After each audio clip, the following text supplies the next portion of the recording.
For the case of Vice President Inday Sara Duterte, yes, I will defend Inday Sara Duterte. Yes, your reaction lang po dito sa challenge ni Vice President Sara Duterte.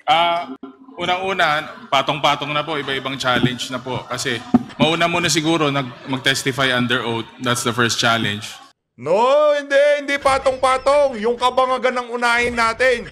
Yun doon tayo mauna kung mga bangag kayo dyan sa House of Representatives. Huwag ganun. Oy, Congressman Ortega, huwag mong paniwalaan yung good publicity, bad publicity, still publicity, ha? Ngayong mga panahon na to, hindi na ho gumagana yan. Siguro noong panahon ng mga ama mo, yung mga ninuno mo, okay pa yan nung panahon pa ng mainstream media. Nakita mo na nangyari kay Trillanes, feel na feel niya yung bad publicity, good publicity nung panahon ni Tatay Digong. Ngayon, di na siya makatakbo ng senador. Kaya kalma ka lang, sir, ha? Baka akala mo, enjoy na enjoy ka sa mga banat nitong si VP Sara sa'yo, di ba? Feel na feel mo. Imagine, binabanatan ka ng Vice President. Talaga namang kitang-kita ko ho at ramdam na ramdam ko ho yung enjoyment na nararamdaman nitong si Congressman Ortega dyan sa mga banat nitong si VP Sara, doon sa mga nagpahagin sa kanya ng mga senador at congressman at yung iba pang mga matataas na opisyal ng pamahalaan doon sa kanyang unang birada kaugnay ho sa mga kabalbalan na pinagagawa ng administrasyon nitong si Marcos Jr. Pero bago ho yan mga kababayan, kung bago lang ho kayo sa PH Update, isang like at isang subscribe sobrang saya na ho natin dyan. At sa mga gustong sumali sa ating community, i-click nyo lang ho yung join button sa baba para kayo ho ang pinakaunang makakita pagka meron ho tayong bagong upload. At hindi ho natin pwedeng kalimutan ang ating mga nag-super thanks. Itong si Tita Liza, hashtag BDS. Maraming salamat, Tita Liza. Mabuhay ho kayo. Mega love shoutout. Maraming salamat ho. Talagang extra effort itong si Tita. Hindi kayang buwagin ng mga buhaya ang isang agila. Go, VP Sara. Mabuhay ho kayo, madam. Palakpakan ho natin. Mega love shoutout. Ito ho, itong si Fernie 2.0. Maraming salamat, Sir Fernie. Nasaan ho ba kayo? Nasa Canada ho kayo. Bayaran kita, PH Update. Bayaran kita, PH Update. Been following you for a while. Thank you for your updates. God bless. God bless din ho. Ingat ho kayo dyan sa Canada. Nasa Canada ho ba kayo, sir? Mega love shoutout. Palakpakan ho natin. Nag-vlog din tong si sir, no? Itong si Fernie 2.0. Mega love shoutout din ho dito kay Sir Randy. Sir Randy, maraming salamat ho. Mega love shoutout. Salamat sa $4. Thank you ho. Maraming salamat ho. Maraming salamat. Shoutout din ho dito kay Sir Runulfo Ruaza. Maraming salamat po, Sir Runulfo Ruaza. Thank you ho sa $5. Mega love shoutout. Ito ho ay hindi po maikayat ho kayo mag-super thanks. Okay lang ho kahit walang super thanks. Mag-react lang ho kayo, intindihan nyo lang yung mga pinapanood natin. Sapat na ho sa atin yan, no? Pero dito sa mga nag-doble effort sa pagsuporta sa atin, palakpakan ho natin sila. Hindi ho yan para ma-pressure kayo. Kung ano pa man, okay na ho. Panood lang kayo, i-share nyo, mag-comment, react kayo. Okay na ho sa atin yan. Sapat na ho sa atin yan. Gusto ko lang hong magpasalamat dito sa mga kababayan nating talaga namang napakatindi kong sumuporta. Ayun na nga. Bago ho ang lahat, sumagot ho sa hamon itong si Manong Pulong.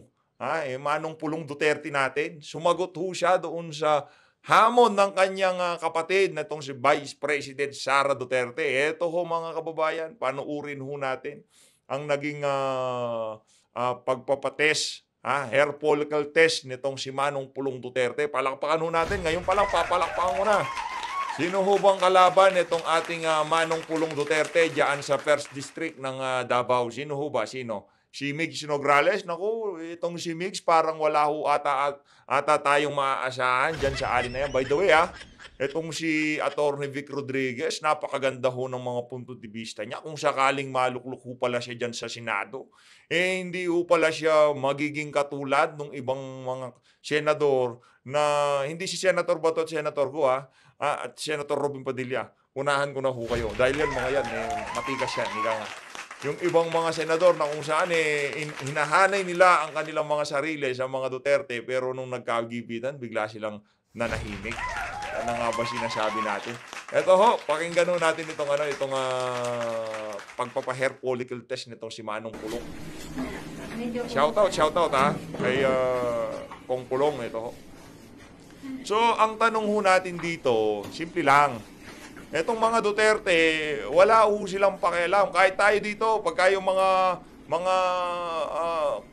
political vlogger, kailangan na magpa-hair follicle test. Magpapa-hair follicle test din ho tayo.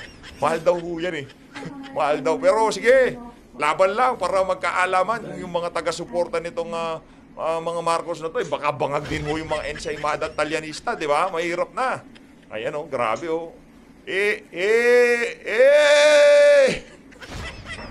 Naalala ko na naman si Ngagba. Mga kababayan, tingnan nyo naman dito pa lang makikita natin. Aksyon kagad, wala nang maraming Cheche-Buretche, ika nga.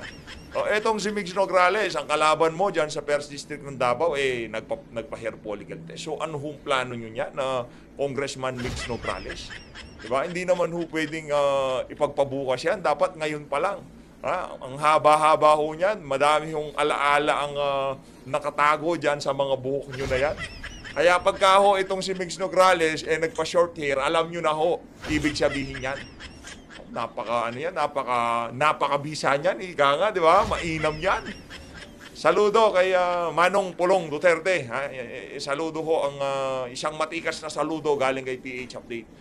Ibang klase talaga itong mga Duterte na to. Wala kinatatakutan. Hindi lang pala sa isang area Iba-ibang area. Iba-ibang area pala ng hulo. Ang pagkukunan ng sample para sa hair follicle test, no? Ibang klase Ibang klase itong na yan, Talagang magkakaibang pwesto ng ng ulo. Dapat diretso na sana may barbershop kayo dito. Wala akong marunong mag-propet. Ako lang po. Talaga siya. Dapat daw may barbershop.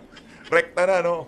Pero at least, diba, kita nyo yung mga ganyang klaseng ganap.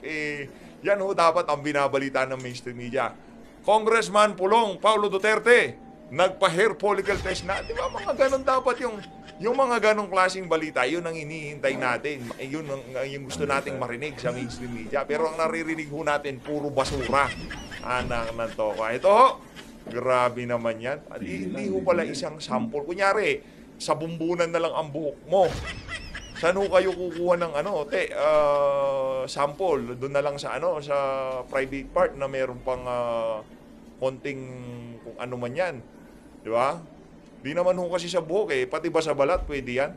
Kasi baka bukas makita natin itong mga sila Ortega, sila Kunghun, yaang si Fernandez, kalbo na silang lahat.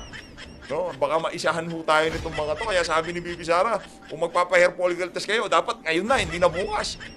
Kasi mahirap na maiisahan tayo nitong mga to at dapat merong guidelines. Yun ang importante doon.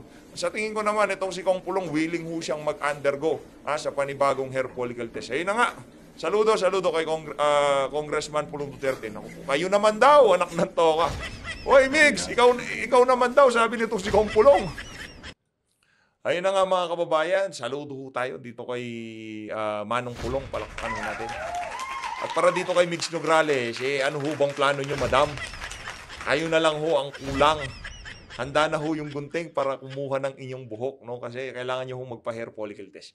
Ayun na nga, mga kababayan, dito sa bahagi ng video natin na to, pakinggan nyo yung napakagagandang mga sagot nitong si Attorney Vic Rodriguez doon sa interview natin sa kanya. Isa sa ating mga tanong na kung sakaling maluklok siya dyan sa Senado, magiging vocal ba siya sa pagkundina sa ginagawang paninira ng administrasyon dito sa pamilya Duterte. Ang tanong, ba't ganyan yung mga tanong mo, PH, pinakasentro naman ng iyong politika, itong si dating Pangulong Rodrigo Duterte. Kasi kay Tatay Digis lang natin nakita yung isang bagay na talagang sobrang bumilib tayo. Kumbaga, kung itong usapan na to, ang nakasaalang-alang ang sambayan ng Pilipino, kaya niyang isugal kahit sarili niyang buhay. At wala pa tayong nakitang politiko ngayong mga panahon na to na gumawa doon sa ginawa nitong si dating Pangulong Rodrigo Duterte. Kung gagawin ko ba to, balang araw hahabulin nila ako. Kung gagawin ko ba to, hindi magiging popular sa masa at pagkatapos ng administrasyon ko, babatuhin ako ng kung ano-ano mga aligasyon. West Philippine Sea, war on drugs. Hindi ho popular lahat ng yon. Pero interes na sambayan ng Pilipino ang panalo doon sa mga issue na yon na talagang pinanindigan ni Tatay Digong. Hey na nga mga kababayan, heto ho si Atty. Vic Rodriguez. Kung sakaling itong si Atty. Vic, kayo ho, maluklok sa Senado, makakaasa ho ba kami na magiging vocal kayo at talagang magsasalita kayo sa mga ginagawa nitong mga nasa administrasyon dito sa pamilya Duterte? Oh, absolutely, yes. I will defend President Duterte kung tayo ay nasa Senado. Doon sa sinasabing ay, alam naman natin pilit siyang sinisira. At ang ginagamit na panira sa kanya ay di umano yung mga excesses na naganap during his term at sa kanyang war on drugs. Ang dapat malaman ng mga mambabatas na hindi na ho basta mambabatas kundi taga-usig na rin. Sila na rin ang nagdidinig sa ginagawa nilang sarili nilang hearing at sila na rin ang mga hahatol kung sinong guilty o hindi guilty. Inaatake nila yung war on drugs. Marami ho kayong pwedeng atakihin. Huwag ang war on drugs program ni Pangulong Rodrigo Roa Duterte. Bakit? Pagka ganyan ang ugali ninyo, sino pang pulis, yung pinakamababang pulis, ang maglalakas loob, nagampanan ang kanyang trabaho pagdating sa war on drugs? Matatakot na. Bakit? Imbis na katigan ninyo yung mga taong gobyerno na linalabanan ang pagkakalat ng droga, sila ang pinoprosecute ninyo. Buti sana kung simple prosecution kung nagkasala, kundi it's more of political persecution. As for the case of Vice President Inday Sara Duterte, yes, I will defend Inday Sara Duterte not because she is Inday Sara Duterte, but because she represents the 32 million Filipinos who legally, lawfully, constitutionally, and democratically elected her as our Vice President. Yung tangka na i-impeach si Vice President Inday Sara Duterte, ito ay lantaran at harapang pang-iinsulto at pagsasalaula sa mandato ng 32 million Filipinos na bumoto at bukal sa puso nila na pinili si Inday Sara na maging pangalawang Pangulo. Inday Sara is just the symbol of the office of the Vice President. Take her out through impeachment or any of your underhanded methods. Hindi lang po si Inday Sara ang inyong sinasalbahe, kung hindi yung 32 million Filipinos na tumangkilik kay Inday Sara Duterte. Yan ang aking ipaglalaban, yan ang aking poprotektahan, at yan ay hindi natin dapat hayaan na salaulain nila ang Office of the Vice President. Attorney Vic, nitong konektado pa rin ito dyan sa pagbanat nila dito kay Vice President Sara Duterte. Merong pahayag kanina lang itong si Vice President Sara Duterte na dahil pinaparatangan siya, sinasabi nitong mga congressman na to, dapat magpa-psychological examination siya. Merong hamon itong si Vice President Sara Duterte ngayon. Habang kasing nag-aano tayo, binabasa ko yung mga nangyayari. Meron nung hamon itong si VP Sara. Willing siyang mag-undergo ng psychological examination. Ang hamon niya naman dito sa mga congressman, sa mga senador na bumabanat sa kanya, at doon sa mga congressman at senador na tatakbo sa 2025, alam ko, attorney, ikaw, nag-drug test ka na magkaroon ng mandatory drug test itong mga kandidato na to.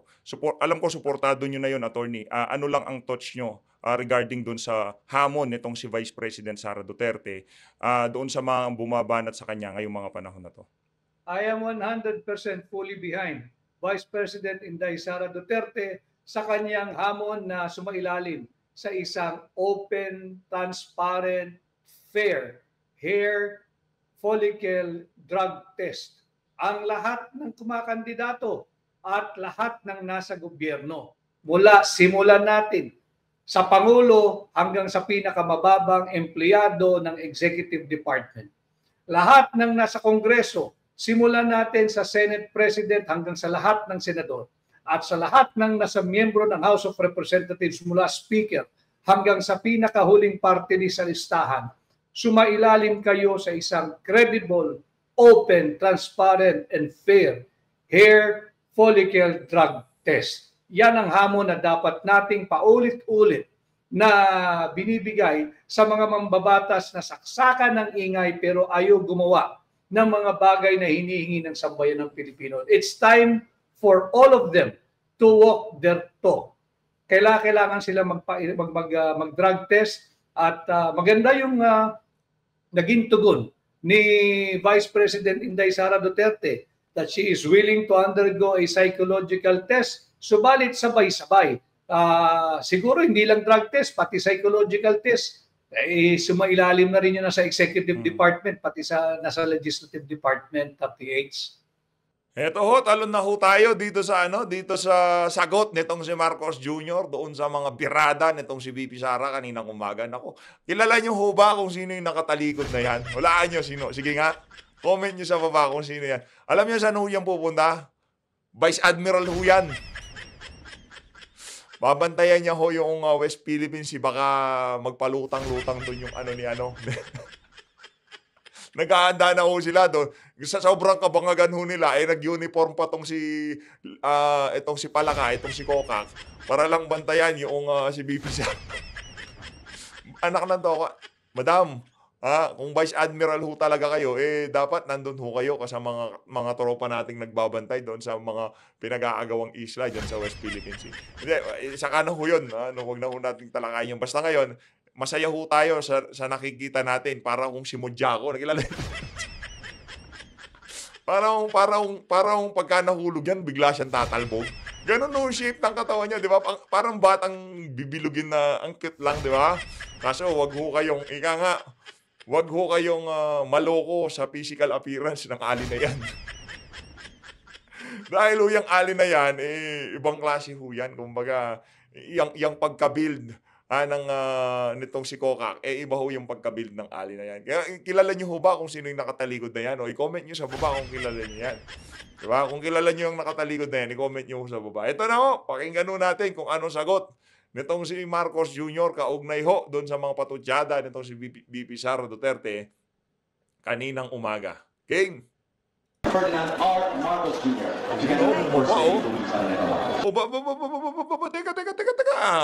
Teka, bakit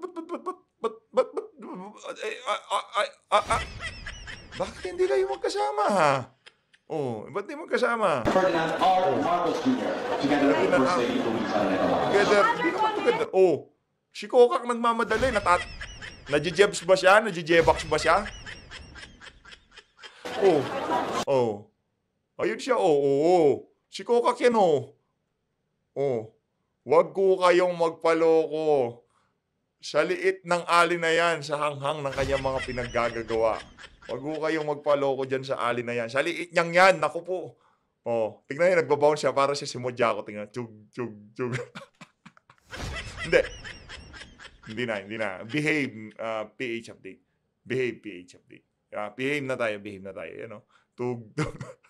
Yan, Ba't mo iniwan? Kala ko man together. Dapat together na kaganyan. Baka na-jebs na ho itong si Lisa Araneta Marcos. Kaya kailangan niyang bilisan ang kanyang paglalakad. Ito, pakinggan natin sasabihin ni Marcos niyo. One question. Sir, your comment that you don't know how to be a president. Ay, tinanggal nila yung kanina merong audio yon.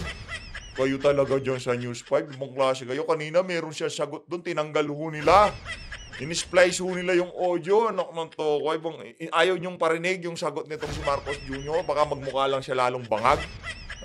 Sumagot siya, tinanggal niyo yung audio. Game siya, papakinggan niyo ho itong mga kababayan.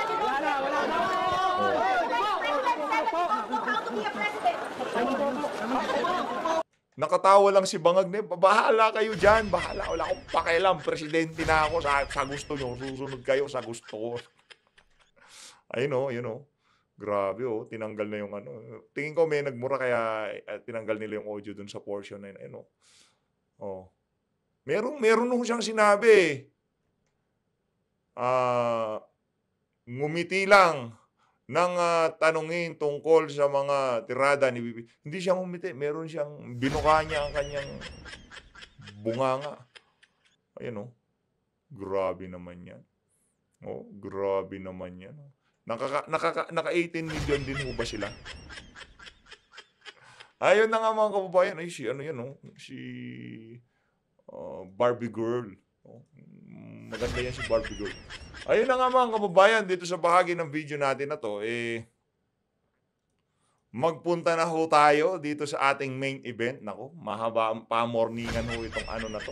Itong reaction video na to. Madami-dami ho tayong punto de vista dito. Sir, wag mo akong anuhin ha. Wag mo akong good vibes mo lang ako ha. Gusto ko lang marinig yung puro kabangagan. Wag mo na akong bibigyan ng BS. Okay? Nakikiusap ako sa'yo. Game. Congressman Ortega. Ratsyada. Ay, walang tunog. Ano ba yan? Wala kang tunog. Tayo natin. Wala pa akong tunog, pero okay lang ho yan. Magkakatunog din yan. Grabe itong si Congressman Ortega. Feel na feel nyo. May pagka, ano siguro to, KSP nung bata. Kulang sa pansin, no? Kulang sa aruga yung mama na yan. Oh. Grabe naman yan. Mag-ahit ka, sir. Okay lang sana kung privado ka eh. Nasa public service mo kayo, pagka yung mga ordinaryo empleyado, tubuan lang ng konting bigote, nagagalit. Kaming mga amo nyo, nagagalit kami. Ayaw namin, gusto namin yung ang tawag nitong si Sir Marlon doon, yung very tidy. Ikaw mukha kang untidy eh. Anak ng tokwa, bakit wala kang sounds? Eto, wala pala. Okay. Wala naman pong problema. Vice President Sara Ayun pala. Game. Sorry. Ayun po pala, no? Hindi natin napindot. Sorry. Ito na. Mali ho si PH update doon. Pasensya na ho kayo. Pasensya na. Game. Okay, go. Ayun, Kong, game. sorry, kanina kasi nagsalita si Vice President Sara Duterte sa isang ambush interview namin kanina at sinabi niya to quote, Sabi siguro nitong si Tamba, ikaw binira. Ipunta ka na doon, magpo-press con ka na. Nandyan na yung mga media, pinatawag ko na lahat. Ratsadahin mo si BP Sara. na Game. china-challenge siya kayong mga young guns at mga re-electionists na drug test. Kasi siya, dito sabi niya, magdadalawang test daw siya, drug test and psychological test. Your reaction lang po dito sa challenge ni Vice President Sara Duterte. Wait lang, huwag kang iiyak ha. Huwag kang parang bata na mag-aalburuto dyan.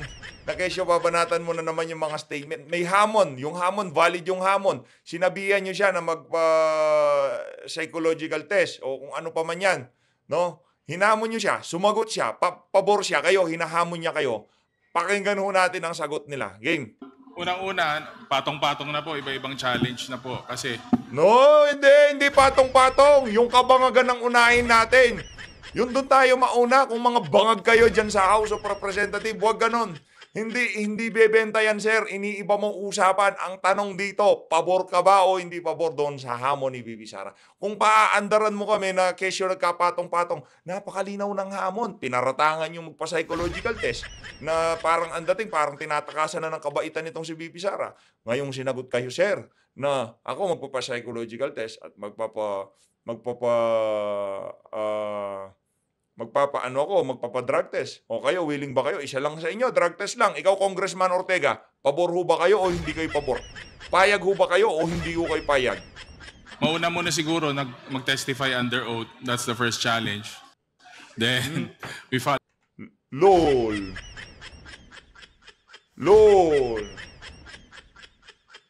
See? Ganyan ho pagkabangag. Takot sa drug test.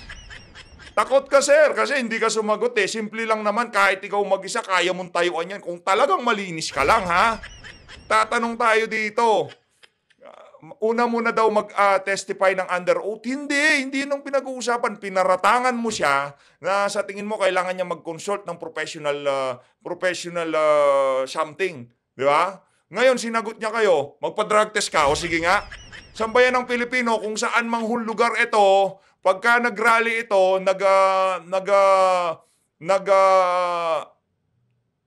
nagkaroon ng debate sa lugar nyo, yung kalaban niya, pagka yung kalaban niya nagpa-drug test at ito hindi, alam nyo na ho ibig sabihin. Anak ng to, uunahin mo yung under oath. Ang tanong dito, magpapa-pulburon test ka, sir? Oh. Follow up with the other challenges kasi baka Nako, takot! Takot ho si Ortega. Anak ng to, palakpakan natin si VP Sara. Napabahag niya na naman ang mga buntot ng mga aso ni Tamba. Ha? Ibang klase talaga tong si VP. Nabulabog niya ang buong House of Representatives. Game! Unang-una, patong-patong na po, iba-ibang challenge na po. Kasi mauna muna siguro mag-testify under oath. That's the first challenge. Then, we follow up with the other challenges kasi baka maipit na tayo sa daming challenges. So, Julul. Ayoko magmura dito, pero kajululan yan, sir, pinagsasabi mo. Sa totoo lang, bago tayo mag-imbestiga, tingnan ho muna natin kung nasa tamang katinuan kayo, mga walang iya kayo. Yun ho muna. Tingnan ho muna natin. Pagkatapos doon, na-establish na natin na hindi kayo mga bangag din, malamang, mapapa-under oath nyo si VP Sara. Paano siya mag-under oath kung hindi nga natin sigurado kung mga bangag kayo o hindi kayo bangag, di ba? Anak ng toko. Ito ho yung mga congressman natin, takot magpa-drug test.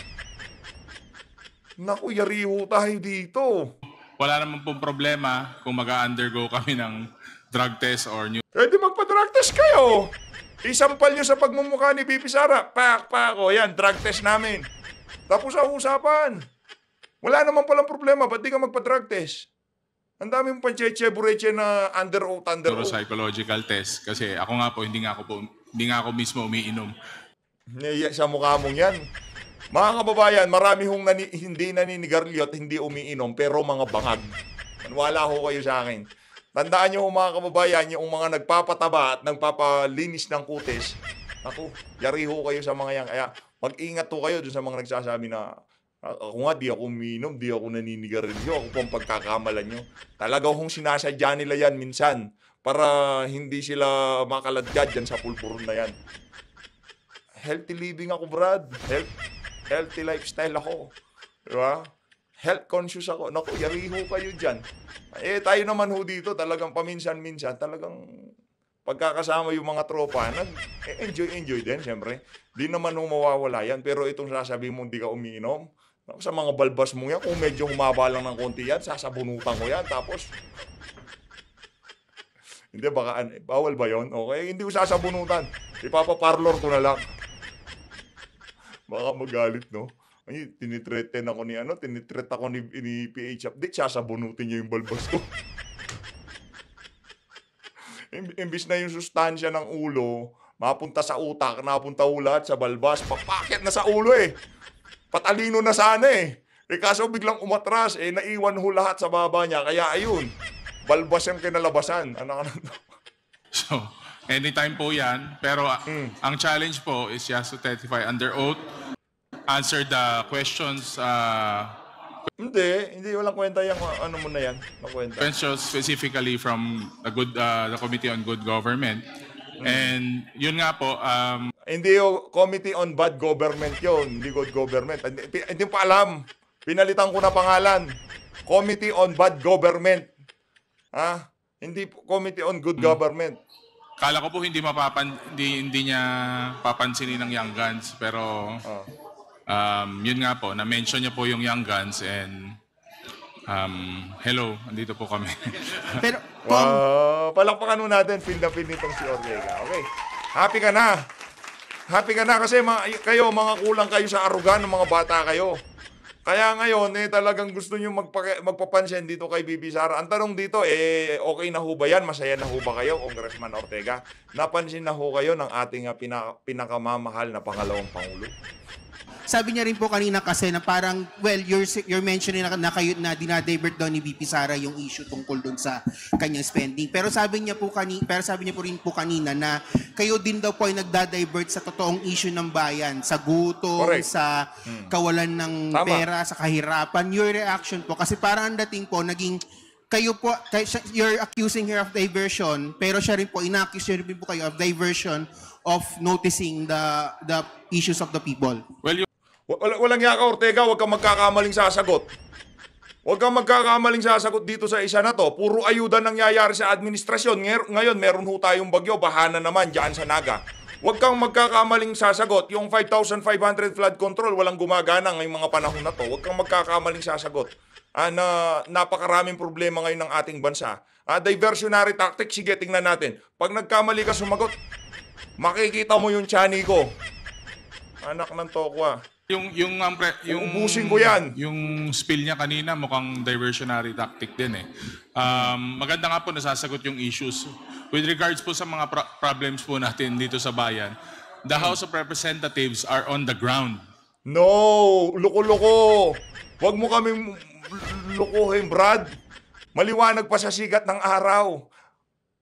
Almusal, Sara Duterte. Tanghalian, Sara Duterte. Merienda, Sara Duterte. Hapunan, Sara Duterte. Midnight snack sa Sara Duterte pa kayo.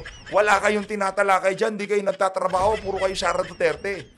Budget deliberation, Sara Duterte. Committee on Good Government, Sara Duterte. Lahat ho ng committee, Sara Duterte.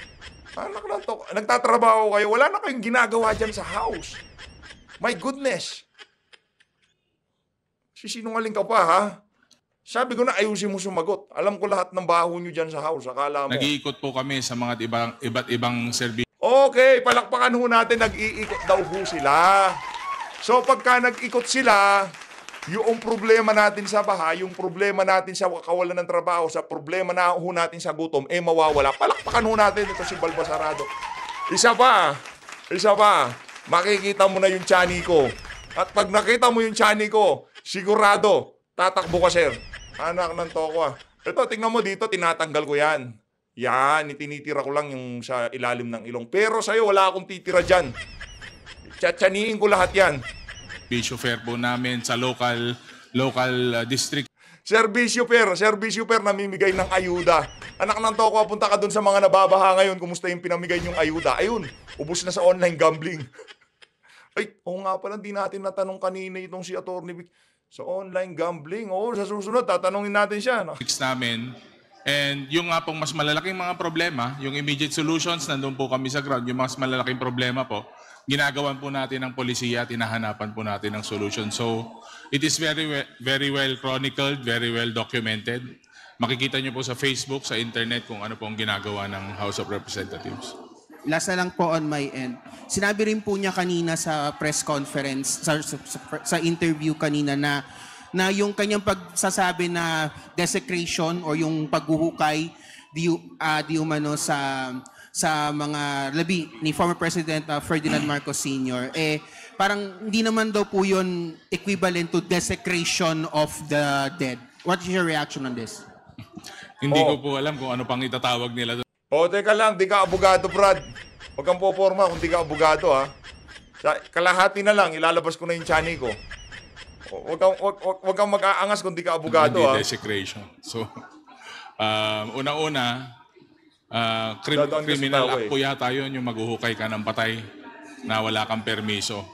So, wala na pong ibang rason yun. Hinukay. Huwag kang tanga. Hinukay ba? Hinukay ba? Nasa West Philippine Sea na ba? Sa sobrang pagkaano nyo, hindi mo alam sinasabi mo. Yun, krimen yun, siguro. Di ko alam. Di ako abogado. Ayoko magmagaling Ikaw, abogado ka ba? Si Pipi Sara, abogado. Alam niya yung batas. Ikaw, alam mo ba? May hinukay na ba? Yun, palusot na lang po siguro kung ano man sasabihin niya na iba. Thank you. Tapos na? Okay na. Nabitin tong si Balbasarado. Biglang kamuso. Sayang, galing-galing ko pa naman sumagot. Galing-galing. Wala ka nga nasagot na maayos Puro ka lang segue Walang kakwenta-kwenta yung mga sagot mo Ayun na nga mga kababayan. Dito na unahan tatapusin ang ating reaction video. Maraming salamat sa pagsuporta sa PH Update. Alam ko medyo na-trigger ho kayo dito kay Balbasarado. Pero okay lang ho yan. Ganyan ho talaga. Enjoy nyo na lang. Enjoy na lang ho natin tong show kasi hindi naman ho araw-araw makakakita tayo ng ganitong klaseng sarswela sa pamahalaan. So always, mag-ingat ho kayong lahat. Ano ho bang masasabi nyo dito sa issue na to? Diyan sa bakbakan ng magkabilang panig na yan ng House of Representatives at nitong itong si Vice President Sara Duterte. Maraming salamat to sa mga nagpakulay dito sa video na to, sa mga nag-subscribe, sa mga nag-super thanks, sa mga nag-comment, sa mga nag-like. Maraming salamat to sa pagsuporta niyo sa PH Update. Mag-ingat po kayong lahat. Mahal natin ng Pilipinas.